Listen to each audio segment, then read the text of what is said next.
Alrighty. I am excited about our next speaker. I've just been reading through a bio to make sure I say everything correctly. And it's an absolute honor to have Miss Laurie James with us. Laurie James is a seasoned specialist offender, profiler, forensic criminologist, and certified security professional with a background in intelligence. She has an extensive experience in the assessment and profiling of violence, sex, financial, and cyber offenders. She frequently testifies as an expert witness in criminal trials. At present, Laurie is the managing director of Cyberetic Consulting Services Limited. She is focused on the development of effective cyber awareness and education tools to assist communities and law enforcement professionals to cope with emerging cyber threat, internet and social media-based threats and predation, including but not limited to cyber stalking, cyberbullying, and insider threat, a rapidly growing issue. Cyberetic Consulting Services is currently constructing an online learning resource platform for law enforcement professionals aimed at improving prosecution-focused investigation and operational security. Very interesting. The development of ViceCat profiling software will assist investigators through challenging investigations with checklists and support, enabling the sharing of critical information between law enforcement agencies in real time. Laurie regularly lends her expertise to organizations, governments, law enforcement, and the military, assisting them with the development of effective strategies and methods to manage incidents of crime and criminal behavior within their organizations. Laurie is a seasoned presenter at seminars and conferences globally, a well-established and regular guest on both local and international media platforms, as well as a best-selling author. And I need to know what book she wrote. I did ask you. And today, Miss Laurie James will be discussing the forensic science as a tool to counter terrorism. So without further ado, I will hand you over, and please enjoy. If you have any questions, please put them in the chat box and we'll read them at the end. Thank you. Over to you. Okay, so firstly, I'd like to say good evening to everybody, and I'd like to thank you for the opportunity to talk tonight. I hope this presentation will be of interest to you, and I hope it will also clear up some of the questions that you have or may have with reference to forensics. I'm just going to share my screen. Just let me share it first.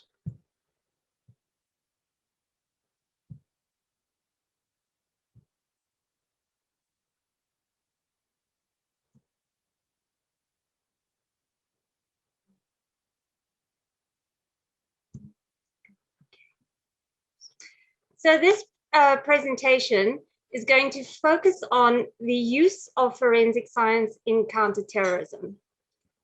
We'll briefly cover some topics, including defining forensics, the application of forensics, the organization of forensics, an overview of some of the types of forensics. We'll define reactive and proactive forensics with some case studies. And then finally, there's not too much time, so I'll touch on some of the challenges, but there's not time to go into that too deeply. Okay, so the term forensic science. Sorry, I just can't see my own screen. The term forensic science, or forensis in Latin, means the public discussion or debate. It's in a more modern context, however, forensics applies to courts, the judicial system, and combining that with science and forensic science means applying scientific methods and processes to the solving of crime. From the 16th century, when medical practitioners began using forensic science, to writings in the 18th century that revealed the first evidence of modern pathology, to the formation of the first school of forensic science in 1909, the development of forensic science has been used to uncover mysteries, solve crimes, and convict or exonerate suspects of crime for hundreds of years. The extraordinary scientific innovations and advancements in forensic science have allowed it to become a highly developed science that involves a number of disciplines and thousands of forensic scientists specializing in everything from DNA and botany to dentistry and tool marks. The field of forensic science draws from a number of scientific branches, including physics, chemistry, and biology, with its focus being on the recognition, identification, and evaluation of physical evidence. It has become an essential part of the judicial system today.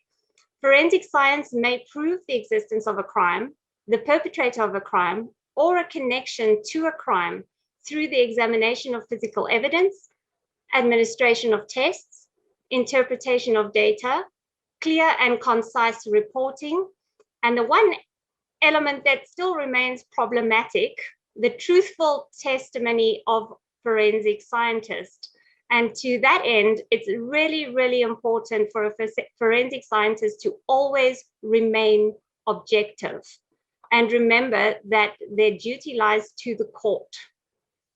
Forensic science has become an integral part of many criminal investigations and convictions, with objective facts through scientific knowledge serving both the defense and prosecution arguments.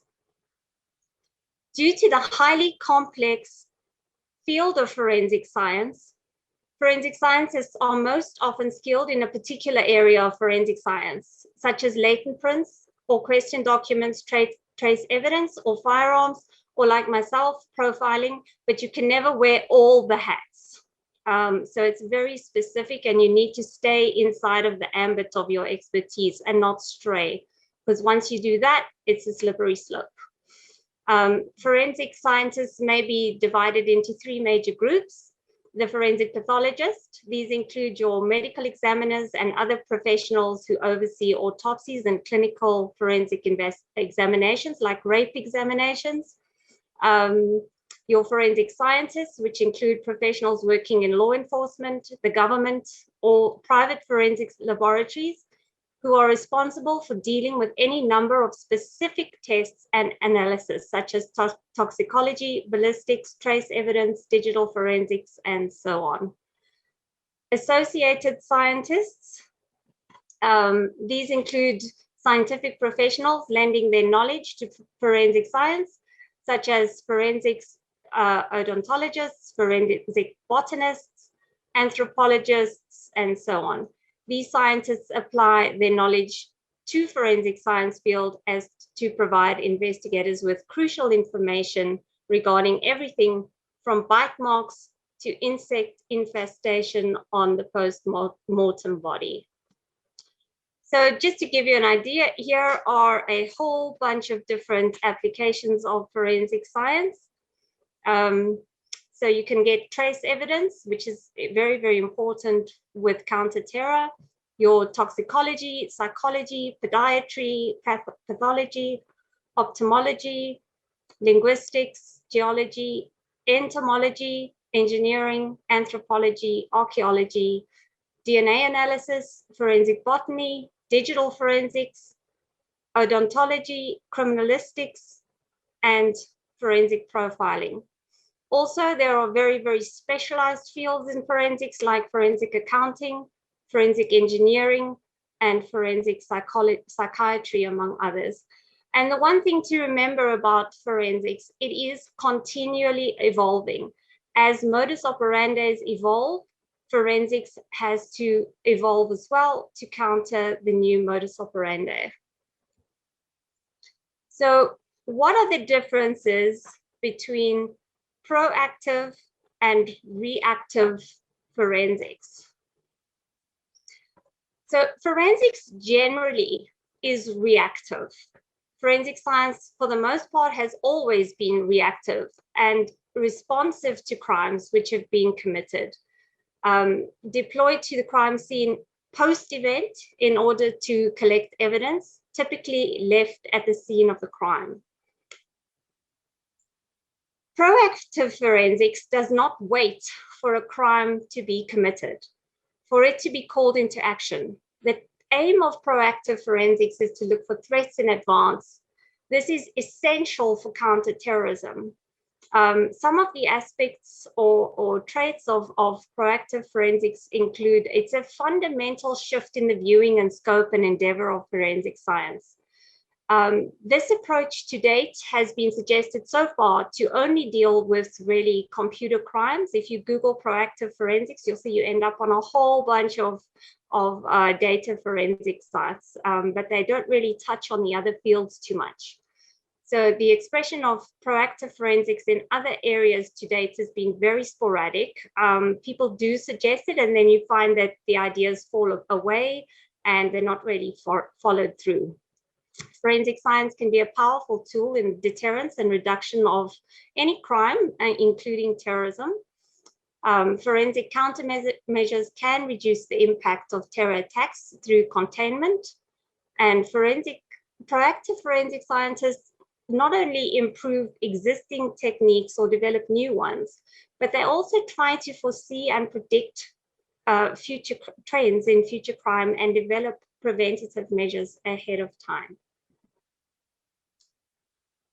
So we're going to go on and have a look at a really interesting case. Our first case study, which I want to look at proactive forensics, because this case was actually foiled by Israeli proactive forensics. Just to give you some background, Iman Razawi and her brother-in-law arrived in Tel Aviv from Nablus. Her husband was traveling with her, but his entry was rejected at the border. At about 1 p.m., 2 terrorists arrived in the central bus station. It was, and Razawi was directed by her brother-in-law to the busiest pedestrian entrance of the bus station. She panicked when she saw the stringent security search at the station's entrance. She dropped the bag and ran back to her brother-in-law. A security guard spotted her dropping the bag.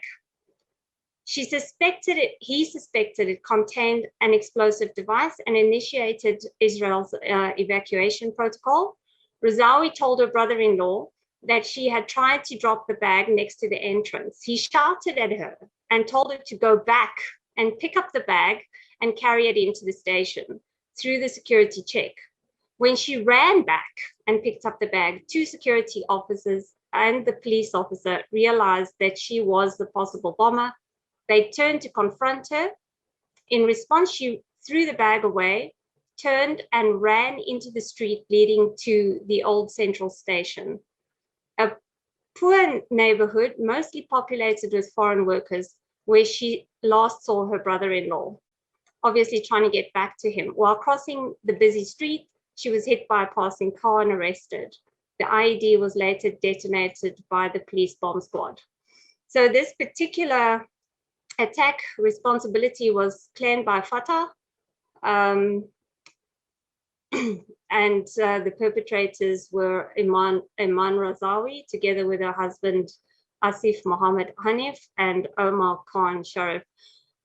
Quite funnily, we were discussing this a while ago, and somebody said, well, if he'd wanted a divorce that badly, he really didn't have to send her back to try again.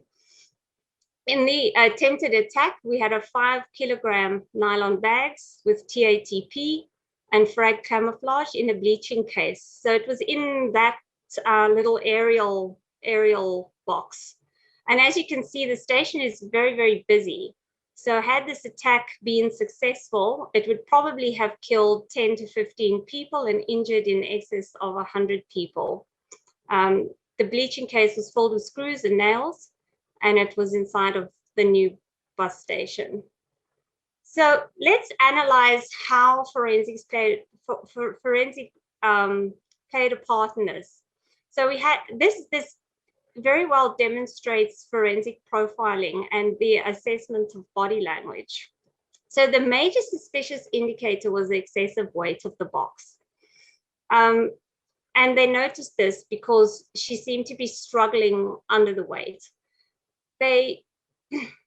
Although she was carrying the item, the police officers actually said that she wasn't really showing any overt body language. She was dressed normally. She was behaving pretty normally. She looked a little stressed, but not too bad. So they watched her, but she wasn't too interested.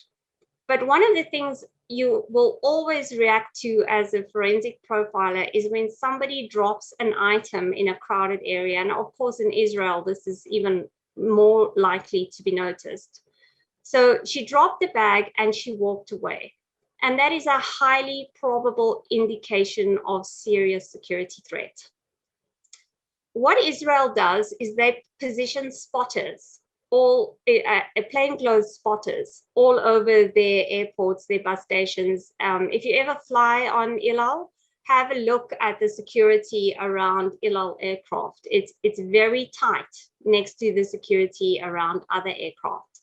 So they position a covert, non-uniformed security guard next to a security checkpoint to observe people's behavior and normal activities. And this proves to be very effective.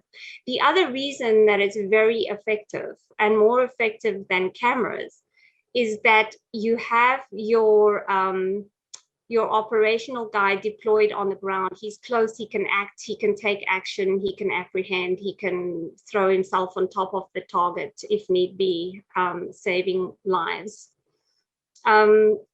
Another thing that you'll see in Israeli, they have bomb containment receptacles or protect tables on site. Now, if you have a look at those two images, the BCR container on the side, you can actually just dump the IED into the BCR and it will definitely contain the blast and save lives.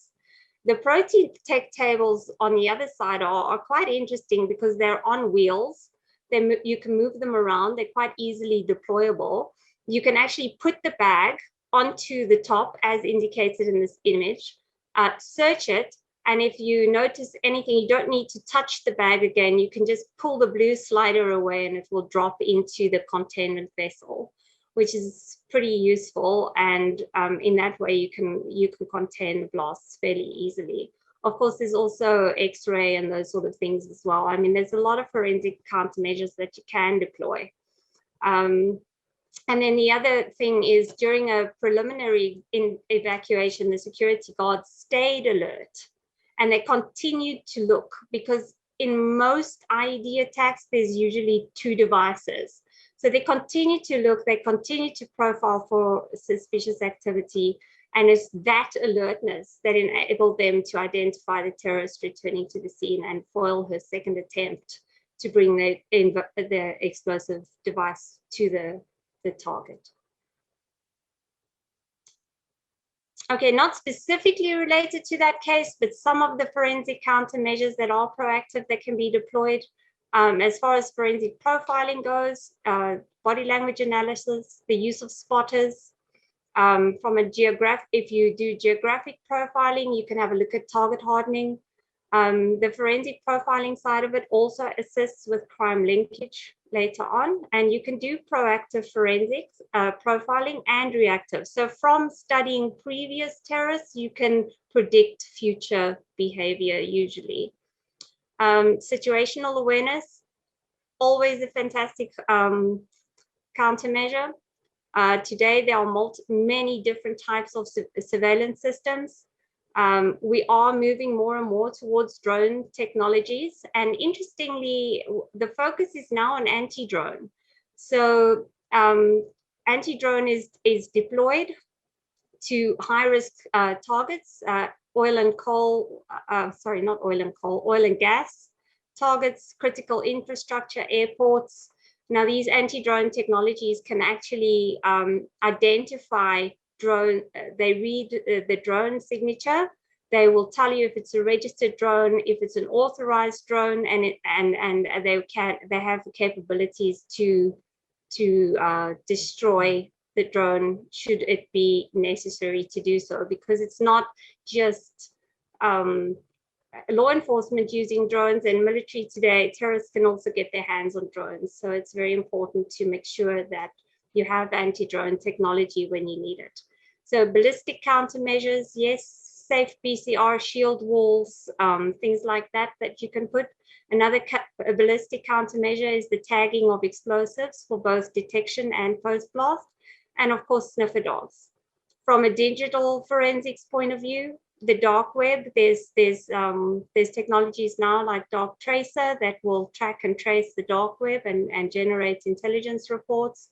Of course, monitoring of social media, facial recognition, biometrics, all very useful and can be deployed onto the drone as well prior to an event happening. And then obviously trace evidence is always important. You know, no matter what, people, Lockhart's principle will always tell you that when two objects come into contact with each other, they exchange trace evidence, and that helps a lot with the crime linkage aspects of things, linking the perpetrator to the crime, linking perpetrator to perpetrator as well. And there's actually a very interesting new tool being developed in Australia at Flinders University. It's a new counter-terror tool, which is specifically set up to deal with predictive trace evidence, but we'll talk about that a little bit later on. So here are some of the digital, the proactive forensic mechanisms that you can use. So we have the proactive digital forensics in those different categories. We don't have a lot of time, so I'm not going to go into that. Just to give you an idea, there's an anti-drone setup in the middle there on the white. And that consists usually of a detecting unit, a jamming unit, and a camera unit, and it's mobile, which is rather useful. And then obviously the sniffer dogs. Have a look at the bottom picture. Obviously, the bottom picture is quite interesting. We have safe pass, which is a ballistic countermeasure as well. If you have a stadium or a big function, you can actually put people through the tunnel. And if there is a blast, it's fairly effective at blast containment at the very least. And then obviously there is new drone technology coming out all the time. There's an example of the new K1000 ULE unmanned aerial system. It's long-range autonomous drone. You can put it into the air and it'll stay airborne for up to 16 hours. And those, the benefits of drone, you get instantaneous geolocation, spectrum detection, electronic protection, information warfare, electronic warfare, and AI survey. So those are all extremely useful countermeasures. Okay, let's have a look at our case 2. So this was also a very, very well-known incident, and there's a lot of information available on the internet about Mike's Place in Israel. It's a pub in Tel Aviv, very, very high traffic pub. So this responsibility was claimed by Hamas and Al-Qassam Martyrs Brigade. It was 2 British terrorists, Asif Mohammed Hanif and Omar Khan Sharif. It was an IED attack with 2 suicide vests, and security guard Avi Tabib, who managed to actually throw himself almost on top of the suicide bomber, blocking him from entering the pub and, you know, avoiding further fatalities. So this, the picture at the bottom is what Mike's Place looked like after the attack. So I'm just going to give you a little bit of a background of Mike's Place. At 12:45 a.m. on Thursday, the 30th of April, the suicide bomber approached Mike's Place and blew himself up at the entrance. The force of the blast killed 3 people, injured over 50. One of the wounded was a security guard, who was actually Avi Tabib, and he managed to block it from further casualties. It was a suicide bombing, was a Palestinian attack perpetrated by Hamas. And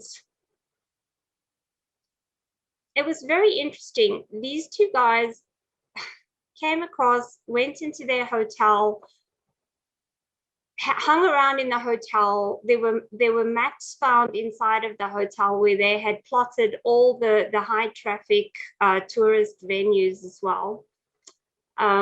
And inside of the hotel afterwards, they found elastic belts, explosives, initiators, and a map of downtown Tel Aviv. with a lot of crowded venues on it. One must remember with terrorism, the goal is shock, and even injury is great for shock value because that victim stays alive. And from that victim being alive and probably having serious injuries and body parts missing and that sort of thing, the shock continues. If you have a look at this image here as well, you'll see a lot about the forensics. This little piece over here, if you can see my mouse, is actually the body of the perpetrator that actually ended up stuck on the wall. So what is the role of reactive forensics? Okay, so the critical elements of reactive forensics is the reconstruction of the incident, the establishment of the actual site of the explosion, the collection of all the various clues, and the search for live explosives material.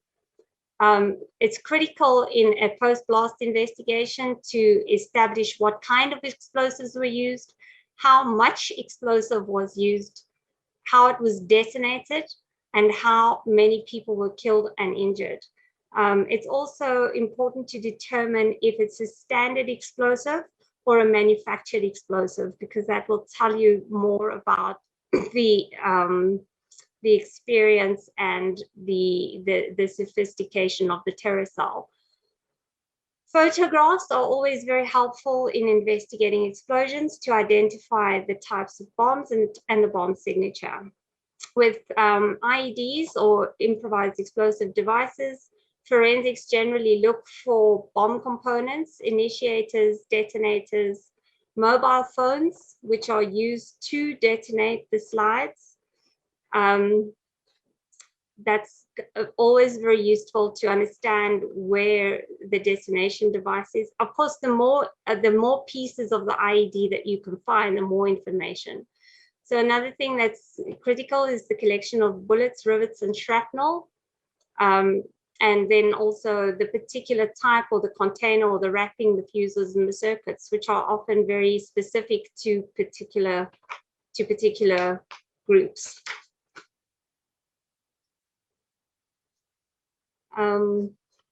Another very useful tool in post-blast investigation is sniffer dogs. Just to give you the demographics, a dog has a smelling capacity that is 40 times that of humans. They hear 20 times better than human beings, and their vision is 10 times better than human beings.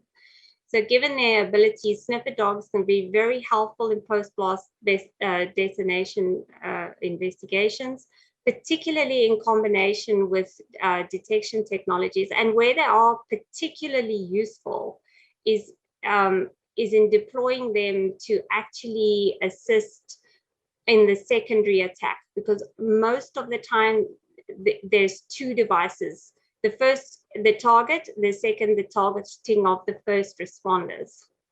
Another thing that's useful is blasts cause smoke residue, and when explosives burn, they emit some type of colored smoke that can indicate a particular type of explosive was used. Explosions often leave traces that can be found on hands and clothes, pockets, fingernails, underrings, or in skin creases. Some countries have been using taggants in certain kinds of explosives, and taggants are used to determine two things. They provide an indication of the people involved, and also you can tag them so you know which batch of explosives they came from. So silicon quantum dot sensors are also being explored for explosive taggant. 2.3 dimethyl and 2.2 dinitrobutane are the current tagging agents that are being explored. Yeah, with pros and cons. Another very useful reactive forensic is DNA profiling.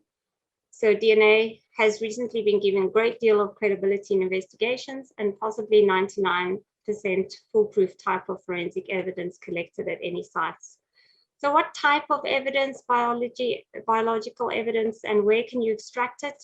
mostly from fingerprints themselves and trace DNA extracted from fingerprints, from pathology, from anything that has contact with the body, a toothbrush, body fluids, shirts, any other clothing can be good sources of evidence. Documents, passports, disposable cups, you can pick up DNA from all of these things. And then there are new techniques under development as well with reference to DNA. So they now have DNA to identify possible suspects.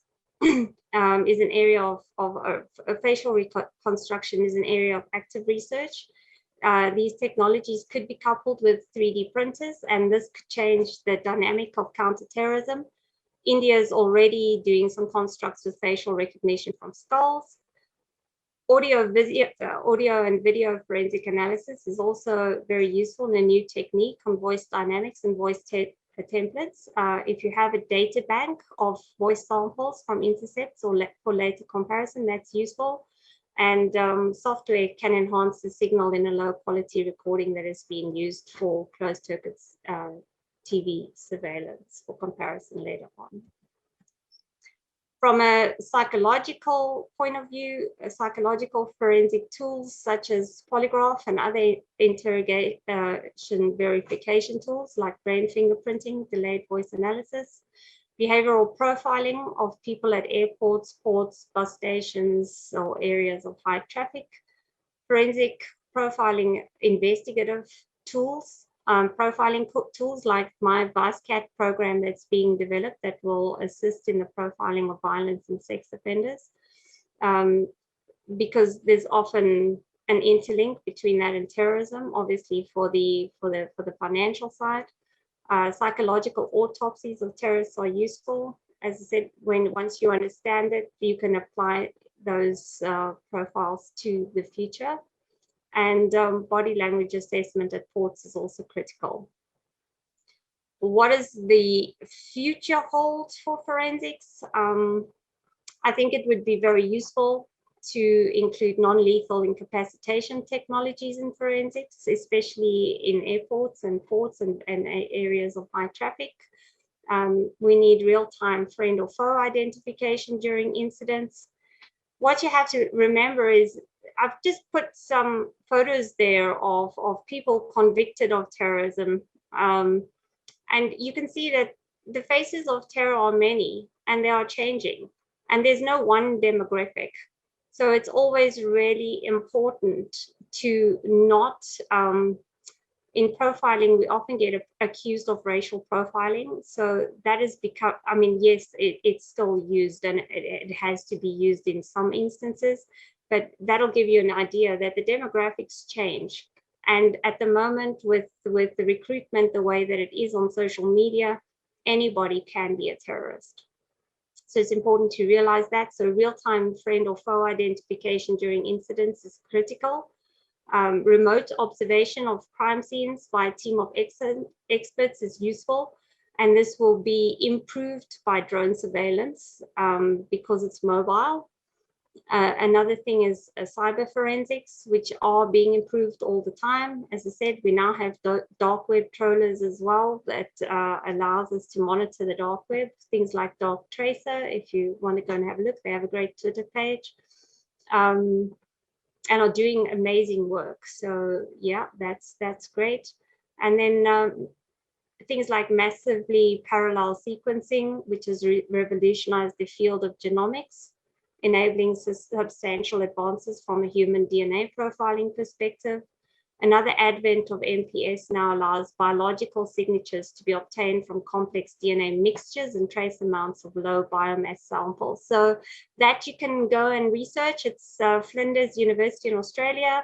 So what they are doing is they are busy developing a proactive forensics tool that will assess trace evidence. So they will have and link that trace evidence that they can scan off of passports, people, clothing, whatever at airports. And that will link to sample previously contained collected samples. And you'll be able to go back and have a look at where those people have actually been traveling from the trace compared to the trace samples that have been collected geometrically. So you'll be able to trace the movement of people just by scanning that trace evidence. Challenges in the use of forensic science, just a few. International coordination mechanisms in the field of capacity building are always the problem. Research and development, we need more. Best practices need to be established. The training of forensic scientists is slow and costly. Gadgetry enhancement is always useful. And then the legal aspects need development, and the development of profiling tools we need, especially artificial intelligence driven for increased predictive capabilities. And then from a legal aspects, the data privacy laws, human rights laws, and the new woke culture is problematic, because what this woke culture is doing is making people afraid to ask questions in fear of being attacked. And this will impact, in my opinion, eventually on people's willingness to come forward with information. So previously reliable informer networks will be compromised. And that's my talk. Thank you so much for your time. And if you have any questions, I'll take them shortly. Wow. Wow, that was insane. Amazing. Really, really, really interesting. And because I have a particular interest in Palestine and Lebanon and Hamas, that was extra special for me personally as well. That was fantastic. I can't see any questions apart from one that Todd actually answered about Nelson. Yeah, I also saw that in the beginning, and I wondered if people were going to make a distinction of, wait, are we saying he's a terrorist? No, but remember, things get political, and up until 2008, he was listed as a terrorist by the opposition party. He was in exile for a while. So I got the distinction you made. Yeah, go ahead. It's actually really interesting that he is still on the, well, he's deceased now, obviously, but he was up on the terror watch list until he died in the US, interestingly enough. Oh, we have got a question, I think. I'll just read through it. What are your thoughts on facial recognition technology? Is this the direction all police forces will be going internationally? I think so. And if you have a look at New York, London, they are all under huge amounts of camera surveillance. So yes, I think smart cities and facial recognition will definitely become more increasingly used in the world. Yes, definitely. Oh, we've got a great question as well from our very own Mr. Mohammed. How do LEOs balance the prevention of terrorism through profile individuals without being accused of bias through racial profiling? That's a great question. Yes, that has been a problem. And unfortunately, you know, from an intelligence perspective,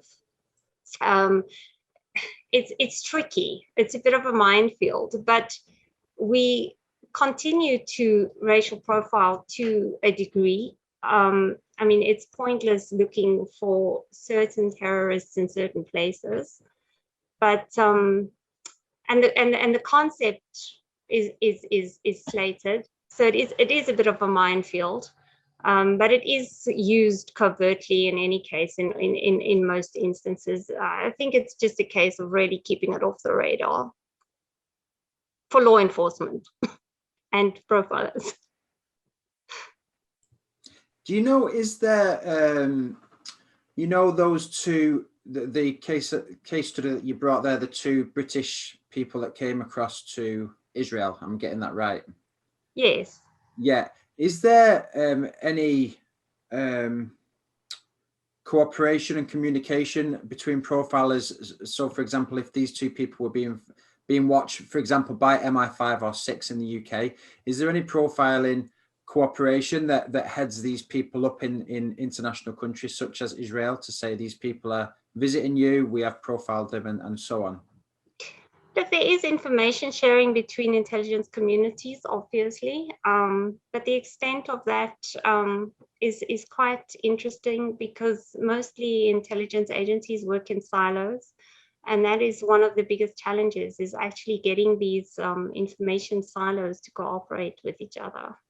And these countries to become more cooperative and to find a proactive way of facilitating information, because intelligence is always tricky. People want to share some stuff, but maybe not all stuff. And it's also, you don't want to give too much away, but you need to keep the world safe. So I think it's going to be quite challenging going forward in developing technologies where you can share the information you want to share, but perhaps not the more sensitive stuff that you want to keep away. Yeah, I guess also because of the ever-changing face of terrorism as well, I suppose there's always a catch-up on it. So yeah.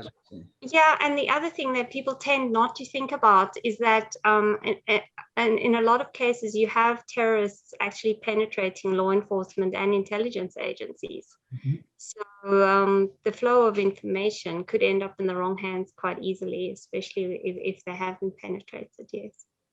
Wow, fantastic. Oh, have we got time for one more? Yeah. Can you expound a bit on the obtention of human DNA signatures from forensic evidence? Sorry, I'm not sure what you mean by that. Okay, that's all it says actually. Can you expound a bit on the obtention of human DNA signatures from forensic evidence?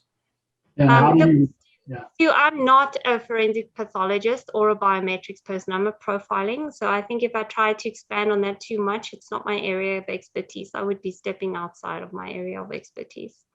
Yeah, and as you said at the beginning, stay in your lane. Yes, indeed. Yeah. Have we got time for one more, Todd? There's one more just come through. Yeah, I think we have time for one more, and that'll probably take us into a break. This is from Latvia in the UAE. Do you think the power countries like the USA and the UK, they change their strategies? They hunt terrorism ideas before they become plans on papers?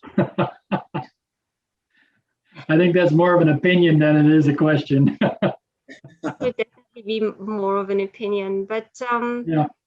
I think profiling methodologies are very standard. We employ them very forensically, both pre and post. And I don't think so. We stick to the science. The science evolves slowly, and we try to meet all the ethical requirements involved in profiling, because obviously it's a very sensitive area for a lot of people. Perfect. I think that's answered everyone's questions, including mine. Laurie, it's been an honor to listen to you. I've really enjoyed it, and I'm sure everyone else has. We are going to go for a quick 10-minute comfort break right now, and then we'll come back to watch a couple of videos from Average Mohammed, and then we're going to go into our two other speakers for the evening. So a 10-minute comfort break, and we'll see you all back very soon. Thank you so much, and thank you, Laurie. Thank you, Laurie. Thank you. Have a nice evening. You too.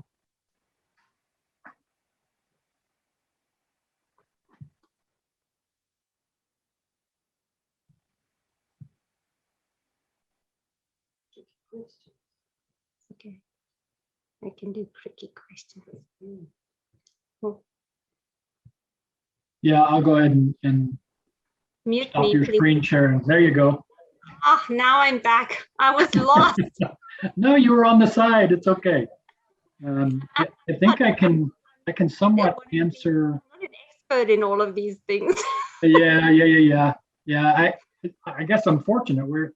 Our company's starting on this whole premise of virtual webinars and online coursework, and many people are, they just don't like it for some reason. But there's a large share of people that prefer this. They prefer the classroom and even the coursework like this, that they could do at their own pace. And where, let me see, Mr. Abbasi said, do you think power countries like the USA, they change their strategies, they hunt terrorism ideas before they become plans on paper? So everyone's familiar with the EU's communication on the Economic and Social Committee. So, you know, the strategies for counterterrorism agendas, they evolve, right? I mean, operational guys, we use military doctrine. I've used military doctrine in stability and support operations and combat operations over the years, that everything changes as we adapt. We learn new things. And it's not until academia comes in, policymakers, who actually study all these things, and then that changes. For us, it's within the military, you know, we just train. Yeah, and for us too, I think that's really the long and the short of it. For me personally, I come from a background of military and intelligence and that side of things. For me, it's second nature, and in an operational capacity, you use the tools available to you. Yes. And for maximum speed. Yeah. So the ethical side, unfortunately, does slip. And when you work where I work now is a lot in courts and criminal trials, and of course there it's a different environment. Yeah. It's much of a catch-22 if you're operational and you need to do things really quickly and you need to get a kidnapped victim back and you don't have time. You use whatever tools are available. Nobody cares. There's very little that you can't get away with. Whereas if you work in a court environment, it's very procedural and you have to follow the steps really, really carefully. So it's knowing when to apply which set of ethics, which again is a slippery slope. Yes, yes. Well, Laurie, thank you again for joining us. We'll definitely be in touch here shortly after this. We have another seminar coming up at the end of next month with some. Let me know the books. Let me know your books in LinkedIn, Laurie. I'm interested. Oh, okay. Yeah. Well, I can send you a copy, free gratis and for nothing. I still have the original text when I wrote it on my laptop. So I'll send you the Word document. Sounds good to me. Yeah. That way you don't have to buy it. Privileged. Oh, look at Stuart. He's using it. I'm a college student. I can't afford it. I eat ramen. Can you please send me that book? Good job, Stu. There you go. No, it's not bad. It's just like I don't know if it's still in print, actually, to be quite honest with you. It was on Amazon. Yeah. A while ago, but I'm not sure. Yep. Professor Kunle's Jordan's book is also on Amazon. Global Peace Book. Oh, okay. I think we have it listed on our website as well. We can look at the book. Mine was called Shattered Lives, the Story of Advocate Barbie. It was a very interesting trial on the first convicted female pedophile in South Africa, the whole case. So she was the first female to be taken up on the sex offenders register. Oh, wow. So it's the story of that whole trial and backstory. It was bizarre.